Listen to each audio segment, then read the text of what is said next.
D'abord, on constate que les journalistes, les médias d'une manière générale, relaient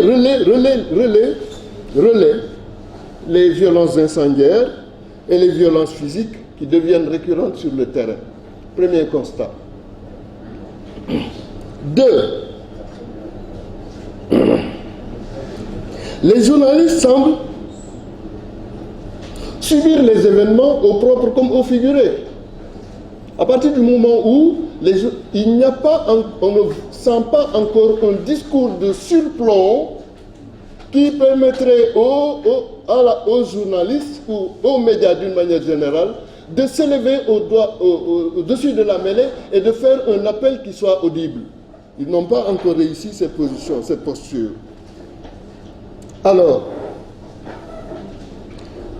une bonne chose, dans le sens de la régulation et de l'apaisement, il relaie les appels à une élection pacifique lancés par les chefs religieux, les chefs coutumiers, les organisations de la société civile, etc., mais qui ne semblent pas être entendus. Ces appels, véhiculés par les médias à travers des autorités religieuses, etc., ne semblent pas encore aussi donner un impact quelconque.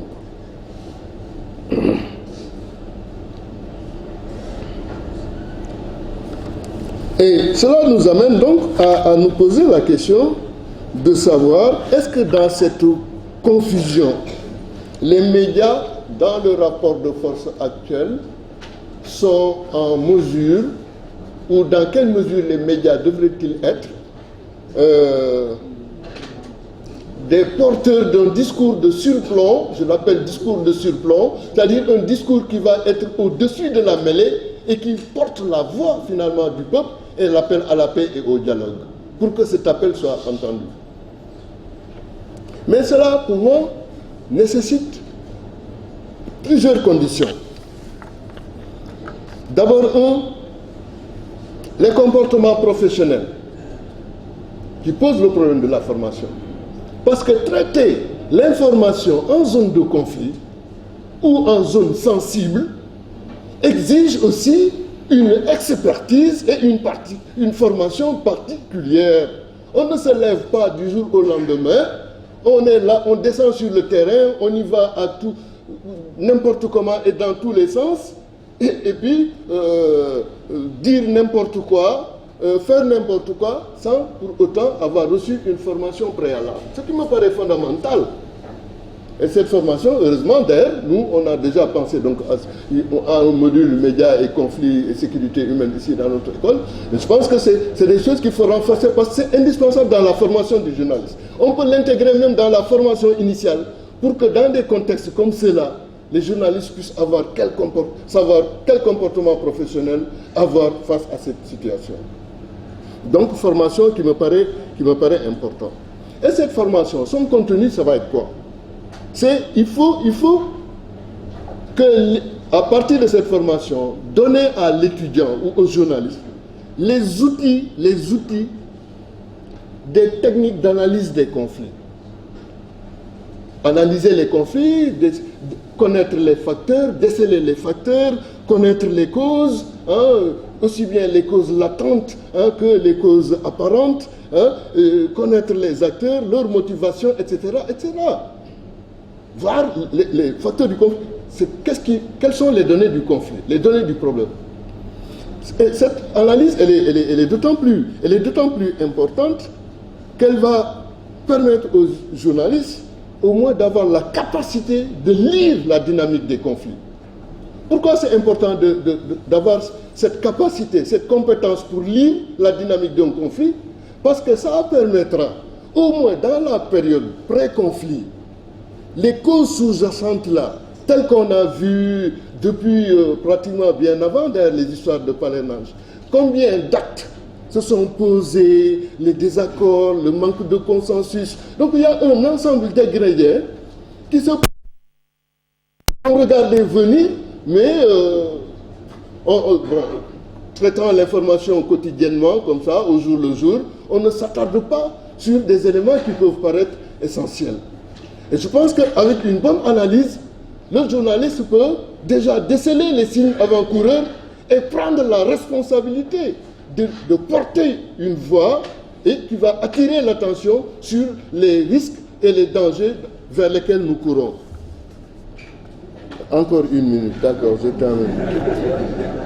Donc, compétence pour lire les conflits, savoir déceler les signes avant-coureurs pour la prévention des conflits, savoir lire les signes avant-coureurs pour prévenir les conflits. La neutralité aussi, elle est importante. La neutralité, d'abord, c'est vraiment les signes distinctifs du journaliste, de mon point de vue. C'est-à-dire, c'est le port du gilet. Je sais que dans cette période, il ne fait pas tellement heureux d'en parler, parce qu'en France, ils sont assaillis par les gilets jaunes. Ici, on a tellement, avec la polémique et tout, donc tout un ensemble de problèmes autour de ces gilets. Et donc, bon, mais quand même, ça reste un outil indispensable, au moins pour identifier le journaliste et pour sa sécurité. Je me souviens, hier soir même, il m'a semblé entendre le président de la République, hier soir, parler de la nécessité, oui, d'identifier les journalistes, etc. Mais est-ce que le mouton n'est pas déjà parti? Donc, neutralité, c'est bien, signe distinctif, pour dire que moi, je suis là, mais je ne suis pas acteur du conflit. Neutralité. Autre neutralité, c'est l'équidistance par rapport aux acteurs. Pour aller directement, l'équidistance ici, le problème auquel l'équidistance aujourd'hui est confrontée dans notre pays actuellement, c'est véritablement la pratique ou la normalisation de la pratique du journalisme embarqué. Hein, ce que les Américains appellent embedded journalism. Alors, je suis journaliste, c'est la coalition qui me porte dans son véhicule, logé, nourri, blanchi, ainsi de suite. Et surtout, quand les journalistes sont transportés dans des bus ou des véhicules portant les affiches du candidat, parfois les couleurs de la coalition, mais finalement, l'identification est très vite faite. Et finalement, dans un contexte où les gens ne réfléchissent pratiquement plus, où il n'y a que les passions et les muscles qui s'expriment, quand on vous voit dans un véhicule avec l'affiche de votre adversaire, etc., mais le journaliste, forcément, il est rapidement assimilé justement au camp de l'adversaire. Et donc, des agressions de ce type, effectivement, elles vont finalement être... parce que ça ne se justifie jamais de toutes les minutes, mais pour les gens qui ne réfléchissent pas, parce qu'on est dans une phase, dans une période d'indigence intellectuelle et morale. Il n'y a que les passions et les muscles et les violences qui s'expriment. Les gens ne raisonnent plus. Alors, donc, le raccourci est très vite fait. Il est dans l'autre camp, donc il est contre moi, donc je vais le caillasser. Donc, je pense que ça pose le problème de l'indépendance ou de la distance que les journalistes devraient avoir par rapport aux candidats qu'ils accompagnent.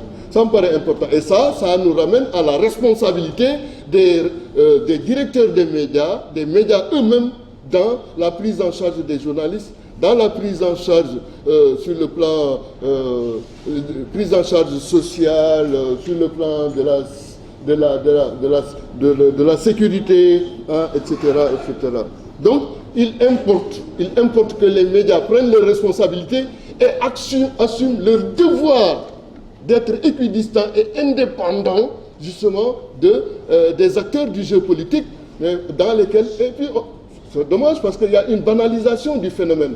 On trouve normal qu'un journaliste s'accompagne avec une coalition, porte les couleurs même parfois de la coalition, ou bien des trucs comme... Je pense qu'il faut qu'on y réfléchisse encore pour voir, parce que ça pose un réel problème de déontologie et d'éthique. Maintenant, le troisième aspect, après donc neutralité, identification, compétences pour analyser les conflits et les situations, il y a les recommandations relatives à la sécurité. Mais on ne va pas couvrir une zone de conflit n'importe comment, comme si on allait couvrir un séminaire ici à l'hôtel FAD. Mais c'est un contexte particulier où les dangers peuvent survenir à tout moment. Et c'est pour cela que je renvoie aux recommandations.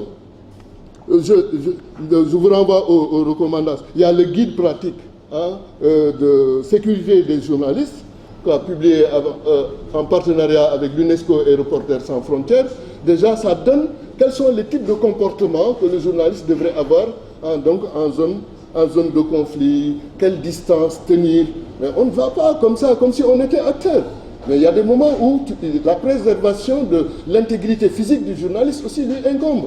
Mais vous n'allez pas comme ça, tête baissée dans un terrain où les gens s'entretuent. C'est presque suicidaire.